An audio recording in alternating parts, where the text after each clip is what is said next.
Y el Señor, como les digo, tiene planes perfectos para nuestra vida que nosotros no comprendemos. Cuando el Señor le dijo a los apóstoles que se iba a ir, se pusieron bien tristes, ¿verdad?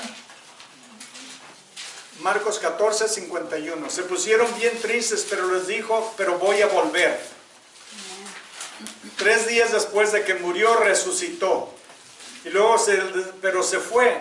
Pero les dijo, les voy a mandar el Espíritu Santo. Y luego les dijo, el Padre y yo vendremos y haremos morada en ustedes. Dios nunca nos abandona. ¿Me escucharon?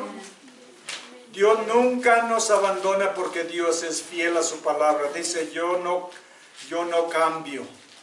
Dice en Malaquías, dice, Él es Dios, yo no soy hombre para que cambie. Así es que confiemos en sus promesas, confiemos en su palabra, que Dios no nos va a abandonar. Vamos a leer un par de versículos que se nos van a hacer un poco raros, ¿ok? Versículos 51 y 52, la palabra de Dios nos está diciendo, Marcos nos está diciendo que vinieron a arrestar a Jesús al huerto de Getsemaní, ¿verdad? Y si leemos, bueno, vámonos, Judas lo entrega, vienen y lo arrestan, Pedro saca su espada, le corta la oreja a Malcos, al siervo del sumo sacerdote, y entonces dice que los discípulos huyendo lo dejaron. Y en el versículo 51 y 52 dice, pero cierto joven le seguía cubierto el cuerpo con una sábana, y le prendieron, mas él dejando la sábana huyó desnudo. Y nos pensamos, ¿y qué significan estos dos versículos dentro de una historia? Y esto como que no va, ¿verdad? ¿Quién creen ustedes que era ese joven? Es Marcos, el que está escribiendo el Evangelio, porque el aposento alto donde tuvieron la última cena, es muy probable, los historiadores dicen que es muy probable que era donde él vivía. Juan Marco vivía en esa casa, sus padres eran los dueños del aposento alto donde Jesús tuvo la última cena. Por eso él estaba ahí.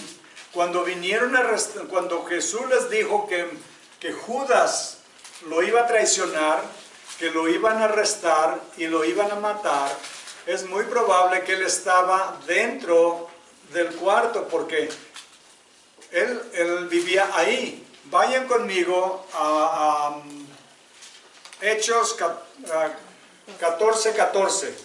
Hechos 14:14. Y veámoslo, bueno, 12:12, perdón, no 14. 12:12. Hechos 12:12, ¿ok?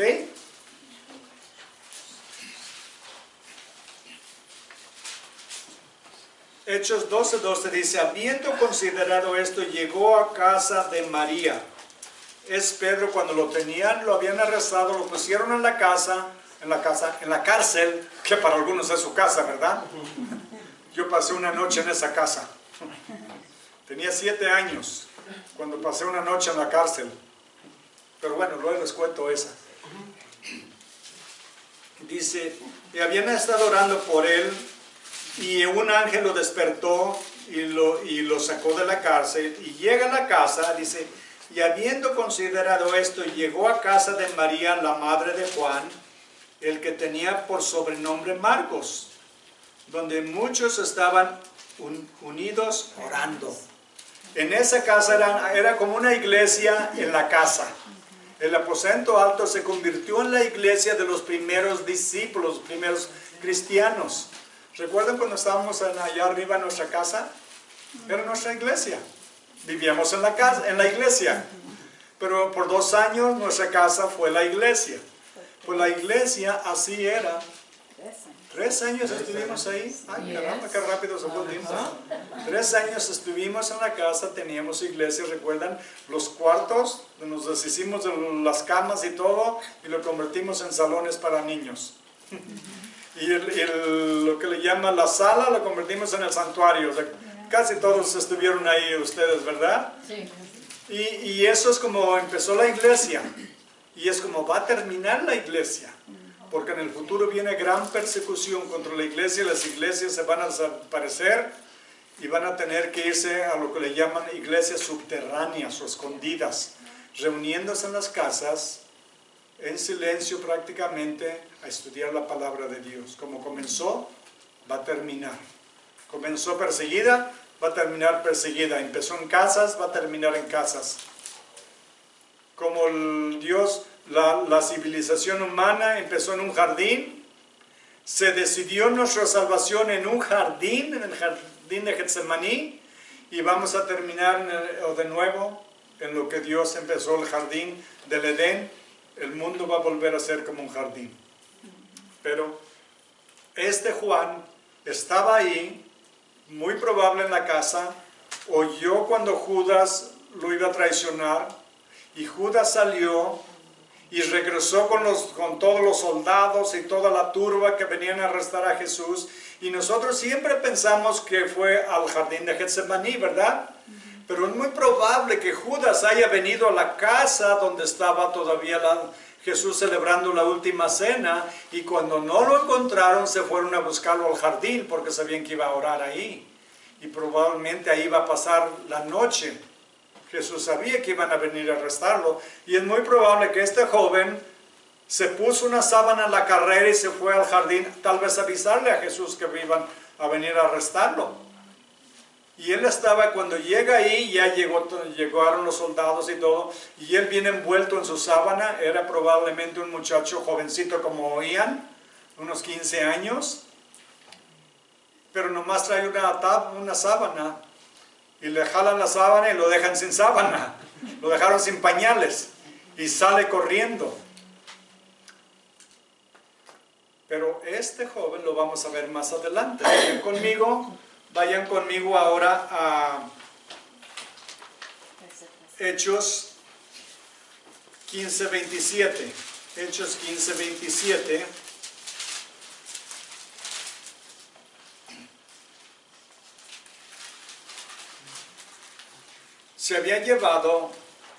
Había ido en el primer viaje misionero de Pablo. Él se enlistó. Él acompañó a Pablo en el primer viaje misionero. Y esto es lo que sucedió.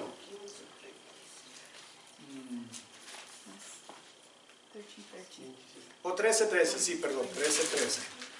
13:13, sí, me ando adelantando. 13:13, sí. 13:13 y luego después vamos al 15. ¿Sí? Dice, habiendo zarpado de Pafos, caramba, Pablo y sus compañeros, ven, compañeros, plural, arribaron a Perga de Panfilia, pero Juan, apartándose de ellos, volvió a Jerusalén. Es otro nombre de Marcos, Juan Pablo, o Juan Marco, perdón. Dice, se fue. Los abandonó. ¿Por qué? Porque recuerden, era un joven, él pensó que iba a ser una aventura muy gloriosa, pero de pronto empieza a ver que hay persecución, hay golpes. A Pablo lo golpean, lo arrestan, y ve el peligro que hay, y regresa con su mamá. Corre de nuevo a casa. Digo, para esto yo no me apunté. Para esto yo no me apunté. Yo pensé que iba a ser una aventura. Esto es algo peligroso. Y se regresa de nuevo. Ahora sí vamos al 15, que les prometí. 15:27. Dice, así que enviamos a Judas y a Silas, cuando también de palabra os hará saber lo mismo, porque ha aparecido. 37. ¿Dónde ando yo? Estabas en 27. Ay, carambas. 37. Oh sí, perdónenme. Y Bernabé quería llevar consigo a Juan, el que tenía por sobrenombre Marcos. Pero a Pablo no le parecía bien llevar consigo al que se había apartado de ellos desde Panfilia, y no había ido con ellos a la obra. Y hubo tal desacuerdo entre ellos que se separaron el uno del otro. Bernabé, tomando a Marcos, y era su primo, eran primos Bernabé y Marcos, navegó a Chipre, y Pablo, escogiendo a Silas, salió encomendado por los hermanos a la gracia del Señor. Decimos, ok, ya vimos aquí, los abandonó, después Bernabé lo quiere llevar en el siguiente viaje, dice Pablo, no, yo no quiero cobardes, yo no quiero los que abandonan la carrera, los que abandonan la pelea, que no están dispuestos a sufrir las consecuencias del ministerio, porque servir al Señor no siempre es fácil. Casi siempre es difícil y a veces es muy difícil, depende en dónde viva uno. Depende de dónde viva uno. Por ejemplo, acabamos de venir de vacaciones, fuimos a Jordania y a Egipto. Se siente la tensión. En el camión iba un policía de traje muy bien vestido. Y preguntamos, ¿para qué viene ese hombre ahí? Para protegernos. Trae una pistolota con un cargador como de 30 balas. Y he sabido que otros viajes que han ido, llevan una patrulla de policía atrás y otra por delante y policías adentro para proteger, porque hay peligro. Ahí es donde está el ISIS, en esas áreas. Esos que están matando gente por donde quiera, sobre todo cristianos. Y hay peligro. Cuando llegamos han leído la historia del endemoniado de Gadara, ¿verdad? Que andaba hasta desnudo en las tumbas.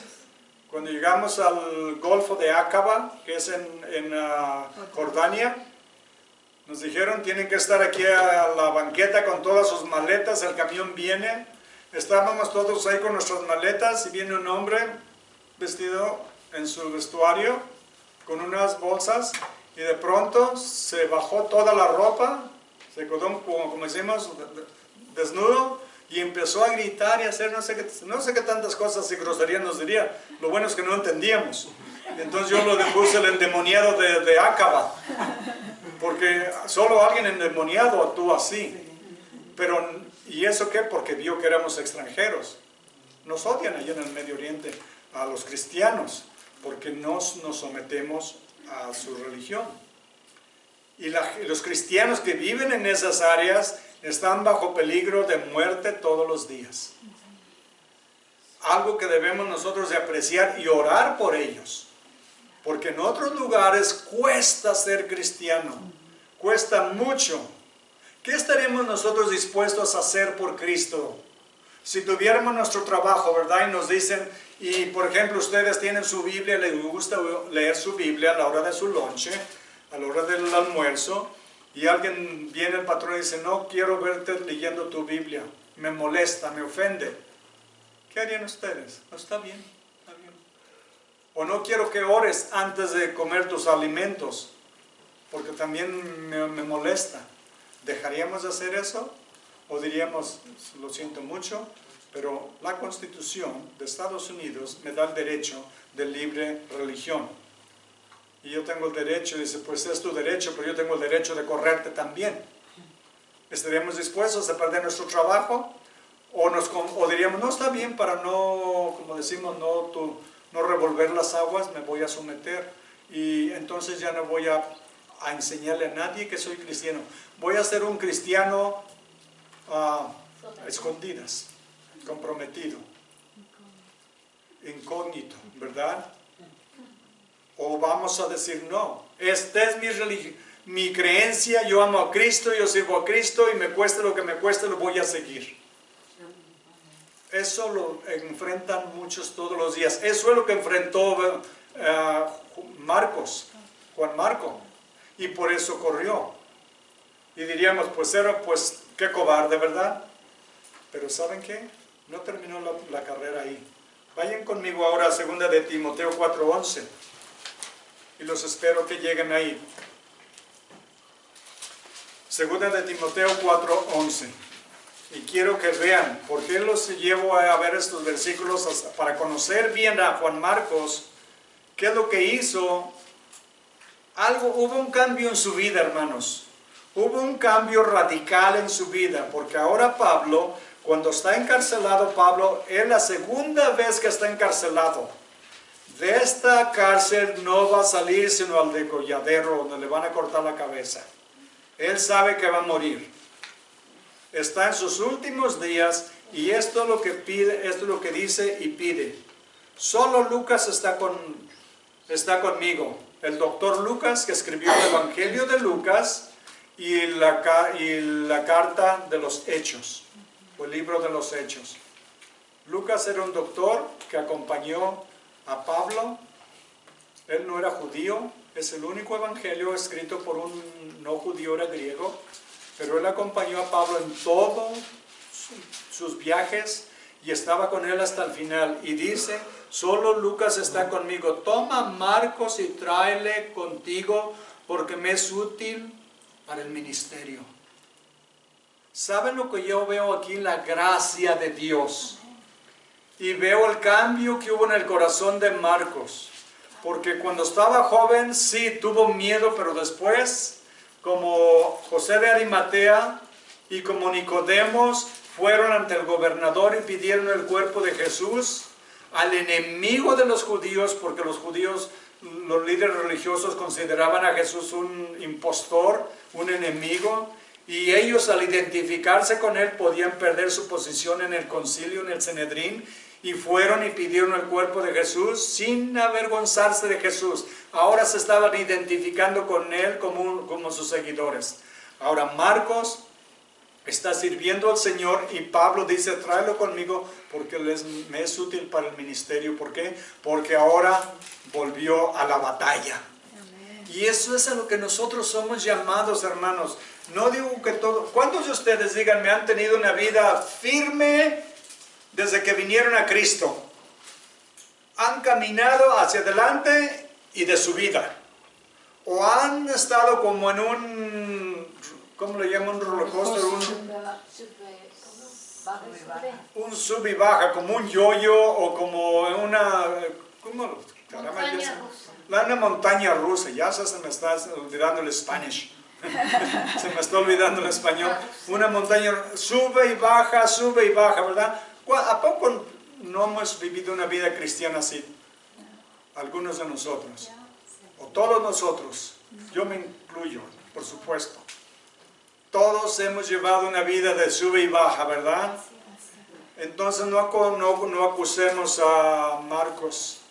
Todos hemos fallado. Inclusive los apóstoles le fallaron al Señor Jesús. ¿Recuerdan cuando Jesús, vamos a leerlo enseguida, que vinieron a arrestar a Jesús y antes de eso el Señor les dijo, uno de ustedes me va a traicionar y todos me van a abandonar? ¿Qué dijo Pedro? Estos cobardes cristianos de nombre van a correr, pero yo, Pedro, recuerda al Señor, yo soy Pedro y yo no me rajo. Yo soy de Michoacán, o de Jalisco, del Salvador, de Guatemala, pónganle donde quieran, yo soy, y nosotros no nos rajamos, ¿no? Dijo el Señor, no, Pedrito. Le dijo Simón quiere ser arena movediza, no roca. Dijo, tú me vas a negar que me conoces.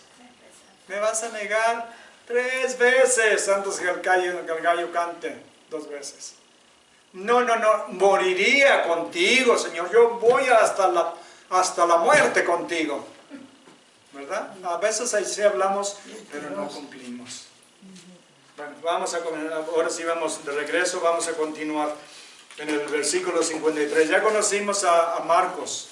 Empezó joven, corrió cuando hubo peligro, pero volvió. Amén. Volvió. Amén. Y siguió. Por eso Pablo lo pide como compañero al final de su vida para encargarle que continúe. No lo llamó solamente para despedirse. Me es útil para el ministerio porque le iba a dar trabajo. Porque ahora sí era digno de darle una posición de autoridad. Y Dios nos llama a todos nosotros a servirlo. Y aunque le hemos fallado y le vamos a seguir fallando a veces, el Señor todavía nos quiere usar, porque Dios no ha terminado con nosotros. Vamos a terminar nuestra carrera cuando cerramos los ojos aquí y los abramos en gloria. Damos el último respiro aquí y damos el siguiente en el cielo. Este es el día de nuestra graduación. Fuimos ayer a la celebración de vida de un hermano cristiano americano que aquí nunca vino aquí. Lo conocimos nosotros por años. Fuimos a la iglesia allá de Joshua Springs, tuvieron ahí el servicio y fuimos para allá. Y una cosa que me gustó mucho de lo que hablaron de su vida, el legado que dejó. Venía de familia grande, tuvo una familia grande y vino a los pies de Cristo varios años atrás. Su esposa primero era la primera que vino a Cristo y él no. A veces la acompañaba a la iglesia, pero él no. Pero un día entregó su corazón al Señor y de ahí en adelante siguió. Y de lo que hablaron era del legado. ¿Saben lo que es el legado, verdad? La herencia que deja uno. La herencia que más vale. Nuestro ejemplo de cristianos. No la herencia lo que les deja uno de dinero a los hijos cuando mueren, sino la que verdaderamente vale. La espiritual, el ejemplo que les damos. Yo tengo un dicho para las herencias. Si los hijos valen, no necesitan herencia. Si no vale nada, no importa cuánta herencia se les deje. Déjenme explicarlo mejor. Si ocupan la herencia, es que no sirven. Si sirven, no ocupan herencia. Dice, no, todavía no está bien claro. Si uno les enseña a los hijos a valerse por sí mismos, a trabajar y a vivir por sí mismos, no ocupan nuestra herencia. Si la ocupan es porque no los preparamos bien y por eso la necesitan. Pero no importa si les dejamos $100 o pesos o soles o de lo que sea, o les dejamos 100 millones. Eso no es lo que importa. Es el ejemplo espiritual que les damos y los enseñamos a conocer y a crecer en el Señor. Y así cuando nos vamos, ellos siguen adelante. Como Marcos. Esa es la herencia que debemos de dejar. No busquemos grabar nuestros nombres en lápidas de mármol o en luces como los famosos. Grabemos nuestros nombres en los corazones de la gente a la que le impartimos el Evangelio y el amor de Cristo y nuestro ejemplo. Eso es lo que vale, el ejemplo que dejamos. Esa es la herencia más valiosa. Vemos el ejemplo de Marcos, que al final eso vino a ser Pablo. Comenzó como un terrorista, un perseguidor de la iglesia, y ¿cómo terminó? Un santo héroe de Cristo. Los apóstoles corrieron, pero todos volvieron y siguieron a Cristo hasta el final. Es el ejemplo que tenemos. Por eso en Hebreo nos dice que estamos rodeados de una nube de testigos que han corrido la carrera y han peleado la batalla y han ganado al final.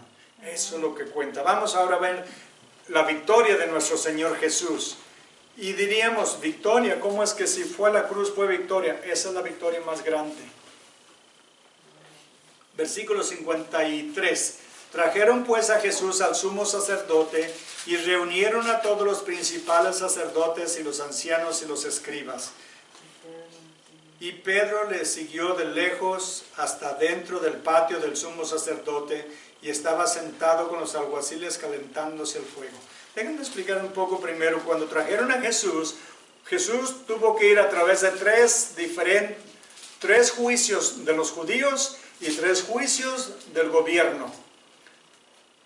Los juicios de los judíos eran completamente ilegales, porque arrestaron a Jesús y lo llevaron ante el sumo sacerdote que era Anás. Primeramente, ningún juicio podía llevarse a cabo de noche. Y lo llevaron ante Anás y luego lo llevaron ante Caifás. Todo eso fue ilegal. Y luego debían de reunirse de día, lo hicieron de noche. Debieron de tener testigos que hablaran a favor de él. No tenían a nadie que hablara a favor de él, sino que trajeron testigos falsos para hablar contra él. Todo esto vemos, y luego primero lo acusaron. Déjenme decirles algo más. La primera acusación era de que había dicho que iba a destruir el templo, ¿verdad? De eso lo acusaron. Y luego cambiaron los cargos. Eso es ilegal. Cambiar los cargos de un reo, de un prisionero, de un acusado, no es legal cambiar los cargos después de que se debe de llevar a cabo el juicio por los cargos que lo presentaron primero. Segundo, cambian los cargos de a blasfemia. Cuando le preguntan, ¿tú eres el hijo de Dios? Le están cambiando los cargos. Después, cuando lo llevan ante Poncio Pilatos, cambian los cargos otra vez. Porque le dicen, ¿eres tú el rey de los judíos? Ahora lo están acusando de que quiere usurpar la posición del rey o del emperador porque dicen que él quiere ser rey. Todo esto es ilegal. Y estos son los líderes que deben enseñarle al pueblo la ley. En el libro de Deuteronomio, antes de continuar, quiero leerles algo de Deuteronomio. Está en el capítulo 16, versículo 18 al 20. Por favor, escuchen bien lo que dice la palabra de Dios. Esto es como deben de hacer las cosas los judíos, los líderes religiosos. Esto es lo que deben de hacer. Dice, jueces y oficiales pondrás en todas tus ciudades que Jehová tu Dios te dará en tus tribus, las cuales juzgarán al pueblo con justo juicio. En cada ciudad tenían que tener un concilio que arreglaba todos los problemas, todas las demandas, todas las acusaciones. El principal de todos estaba en Jerusalén. Eran 70 líderes formados de los sacerdotes, de los fariseos, de los saduceos, de los ancianos, y el 71 era el sumo sacerdote. Esto es lo que deben de hacer. Versículo 19. No fuerzas el derecho. No tuerzas, perdón. Necesito lentes nuevos. No tuerzas el derecho. No hagas acepción de personas. No prefieras uno sobre otro. Ni tomes soborno, porque el soborno ciega los ojos de los sabios y pervierte las palabras de los justos. ¿Y no vemos eso en el mundo todos los días? Eso les dice Dios. La justicia seguirás para que vivas y heredes la tierra que Jehová tu Dios te da. Les está diciendo, no hagan nada ilegal, nada chueco, no agarren mordida, como decimos en México, ¿verdad?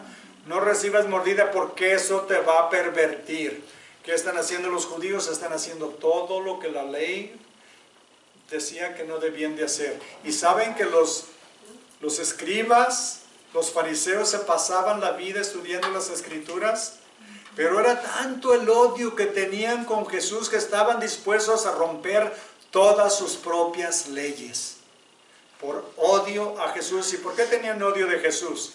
Por envidia, porque a Jesús lo seguía la gente, por los milagros que hacía y por las palabras que les daba, por los mensajes de Dios que les daba. Ellos se llenaron de tanto celo que estaban dispuestos a romper todas las leyes que ellos debían de ejercer. ¿Hasta dónde llega el odio? Y déjenme decirles una cosa. Si tienen odio en su corazón contra alguien, eso los va a matar. El odio es el peor veneno que hay para el corazón. ¿Cuántos han oído que el cianuro mata? Pero un par de gotitas en un vaso de agua no los mata. Pero si lo toman todos los días y todos los días le ponen unas gotitas de cianuro, ¿saben qué? Los va a matar. Eventualmente los va a matar. Hay que perdonar para ser perdonados, ¿verdad? Dice la palabra de Dios que si queremos ser perdonados debemos de perdonar a nuestros enemigos. ¿Qué hizo el Señor Jesús cuando estaba colgando en la cruz? Padre, perdónalos porque no saben lo que hacen. ¿Tenía razón Jesús de sentir odio, rencor, coraje, ira contra ellos? Claro, todo lo que le hicieron era ilegal, injusto. Sin embargo, oró por ellos. Cuando Pedro le dijo, Señor, ¿hasta cuántas veces debo de perdonar a mi enemigo? ¿Hasta 7 veces? ¿Saben por qué? Porque la ley judía decía que estábamos obligados a perdonar hasta 3 veces. Pero Pedro, como era buen jugador, por decirlo así, era de los jugadores que le echa el doble y un poco más, ¿verdad? Le dice, Señor, hasta 7 veces, como diciendo, no, lo voy a perdonar 3 veces y lo doblo y todavía le echo pilón. Hasta 7 veces y le dice el Señor Jesús, no, Pedrito, no, Pedro, no 7 veces, hasta 70 veces 7. O sea, indefinidamente. ¿Saben lo que debemos hacer cuando alguien nos ofende? Orar por ellos. ¿Saben por qué? Porque en el momento en que oran por esa persona, el coraje se baja. Se baja. ¿Alguna vez alguien se les ha cruzado en la carretera o van ustedes a, digamos, van a 60, 70 millas y alguien va a 90 y le molesta que van tan lento y los rebasa y los saluda, pero no con todos los dedos? ¿Les ha pasado? Sí. Espero que ustedes no lo hayan hecho. Levante la mano el que lo ha hecho, no se crean. Todos nos enojamos, ¿verdad? Nos pasó eso la semana pasada. Nos saludaron así. Pero ¿saben lo que debemos hacer? Orar por esa persona. Y decir, Señor, quítalo del camino, de mi camino. Protégenos de gente como él. Pero ¿por qué está actuando así? Porque no conoce a Cristo. Lo más probable es que no conoce a Cristo. Y si ustedes hacen eso y traen una calcomanía en su carro que dicen amo a Cristo, por favor quítenla. O dejen de actuar así. ¿Ven? Porque damos mal testimonio. Pero el Señor nos llama a perdonar. El Señor nos llama a perdonar, no importa. El Señor Jesús lo hizo. El Señor Jesús lo hizo, pidió por sus enemigos. Bueno, vamos adelante. Hay otro problema en el versículo 54. Dice, y Pedro le siguió de lejos hasta dentro del patio del sumo sacerdote y estaba sentado con los alguaciles calentándose al fuego. ¿Sabe que cuando seguimos a Jesús de lejos nos vamos a comprometer? Porque nos vamos a querer calentar en el fuego del enemigo. ¿Qué nos dice el Salmo número 1? ¿Cuántos recuerdan lo que dice el Salmo número 1? A ver. Bienaventurado el varón que no anduvo en camino de pecadores, de malos, perdón, en consejo de malos, ni estuvo en camino de pecadores, ni en silla de escarnecedores se ha sentado, sino que en la ley de Jehová está su delicia y en su ley medita de día y de noche. Miren el proceso, el progreso. Primero dice, no anduvo.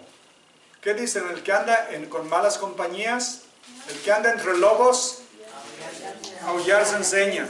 Primero camina con ellos y luego no estuvo, no se paró.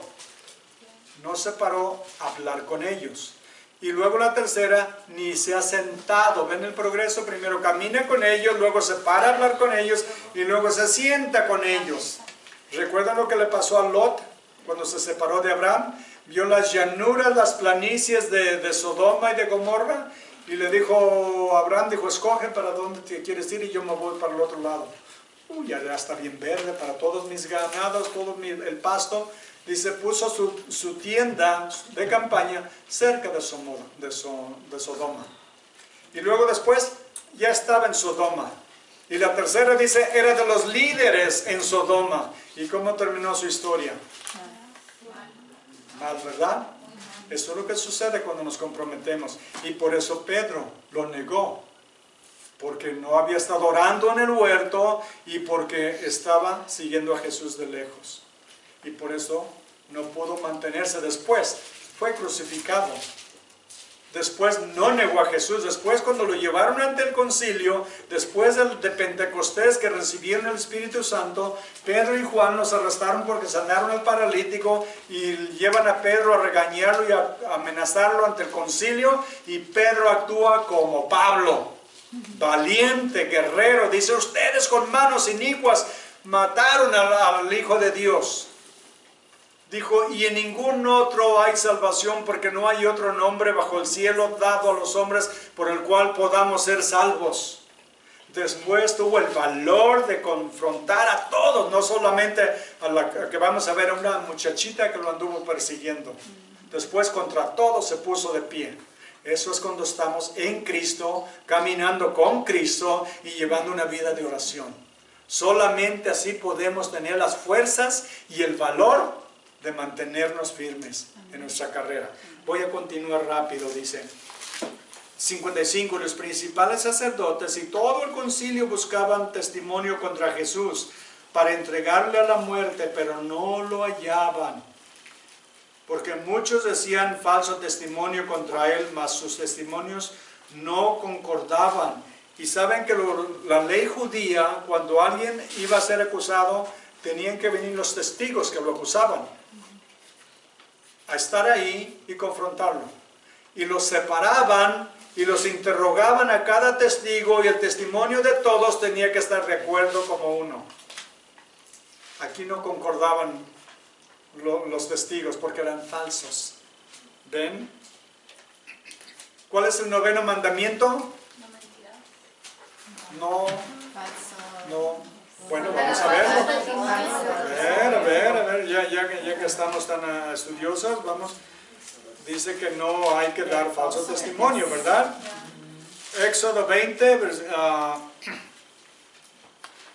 versículo 16. No hablarás contra tu prójimo falso testimonio. Si no lo sabían, es el número 9. No darás o hablarás contra tu prójimo falso testimonio. ¿Qué están haciendo los judíos? Buscando falsos testigos que den testimonio falso en contra de Jesús para poderlo condenar. No es eso para caramba, parece que estamos en nuestros países, ¿verdad? Los gobiernos corruptos que tenemos, ¿verdad? Se está grabando. Ah, de veras, sí, son corruptos, para que sepan de una vez. Se los digo, no se los mando decir. Dice, entonces levantándose unos, dieron falso testimonio contra él, diciendo, nosotros le hemos oído decir, yo derribaré este templo hecho a mano, y en 3 días edificaré otro hecho sin mano.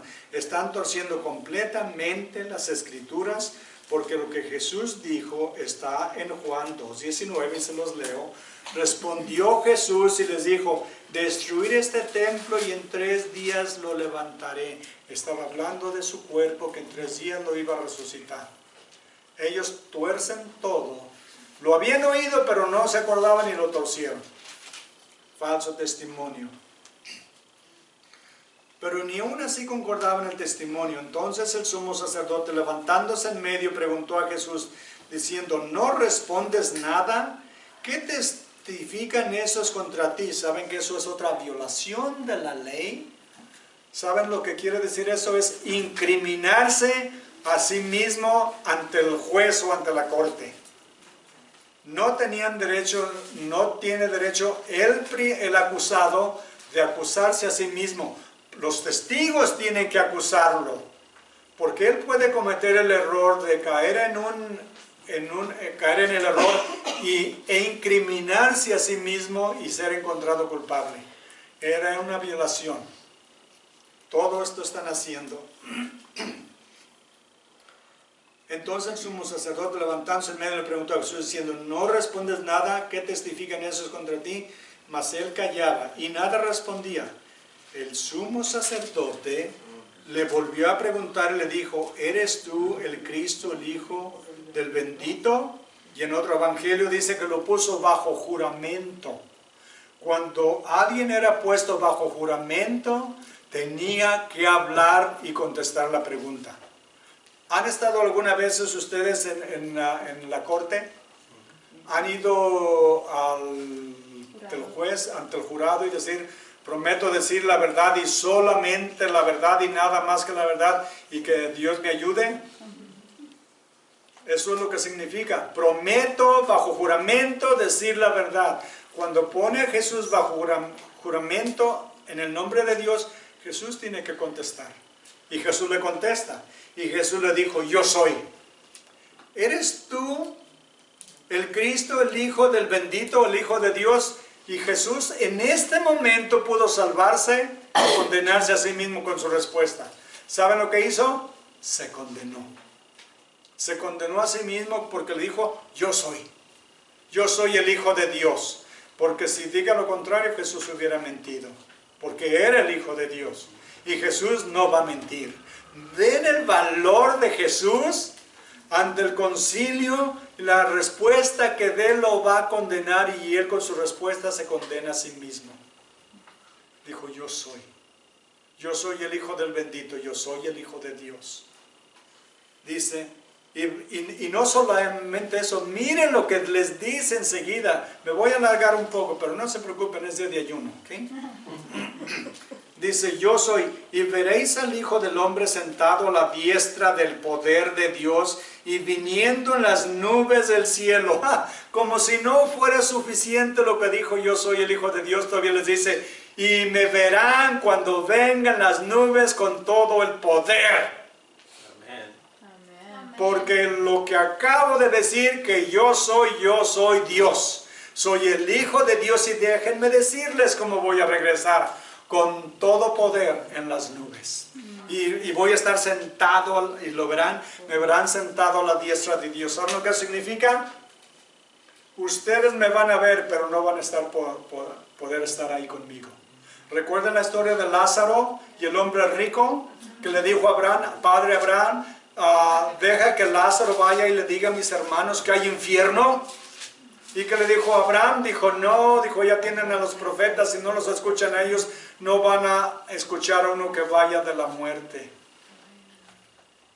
Un resucitado. Y lo que Jesús está diciendo, ustedes me van a ver. Saben que dijo Abraham, dijo hay un gran vacío y ninguno podemos pasar, ni nosotros para allá ni ellos para acá. Pero imagínense estar en el infierno sufriendo y ver a los que están en el cielo gozando. Hagan de cuenta que ustedes tienen 40 días sin comer y sin tomar agua. Yo creo que van a tener hambre, ¿verdad? Imagínense que estamos aquí encerrados y aquí hay rejas y tienen las mesas afuera llenas de comida, el olor de la carne asada, el pollo que nomás humea y los refrescos que hasta sudan de tan fríos y el agua y todo. Y nosotros aquí con la boca abierta viendo el manjar que están disfrutando. Así va a ser. Van a estar en sufrimiento viendo a los que están en la gloria. Es lo que les dice, porque dice que me verán, pero ellos no van a ser parte de la familia de Dios. Entonces el sumo sacerdote, rasgando sus vestidos, 63, dijo, ¿qué más necesidad tenemos de testigos? ¿Habéis oído la blasfemia?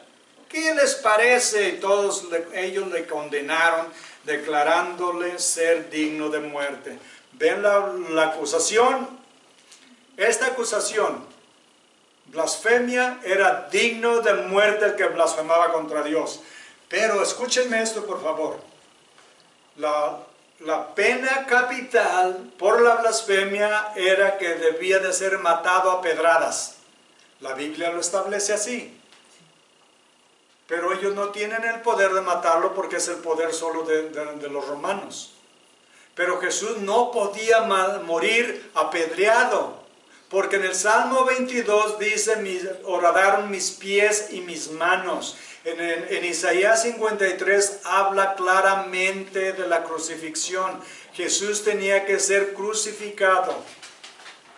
Jesús, cuando David escribió en el Salmo 22, eran 1000 años antes de Cristo y 800 años antes de que inventaran la crucifixión.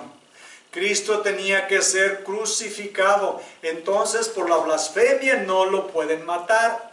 Ellos no lo pueden crucificar. Solo el gobierno romano tiene esa autoridad y ese poder. Entonces, ahora van a llevar a Jesús acusándolo ante Poncio Pilatos para que lo mate, pero él no lo pueden acusar de blasfemia.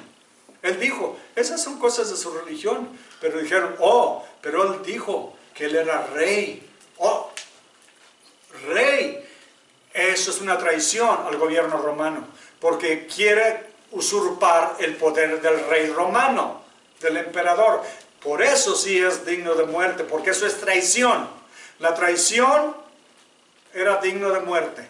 A querer llamarse a sí mismo rey, eso es rebeldía y traición contra el gobierno romano, y por eso sí lo condenaron a la cruz. ¿Ven el progreso de la historia?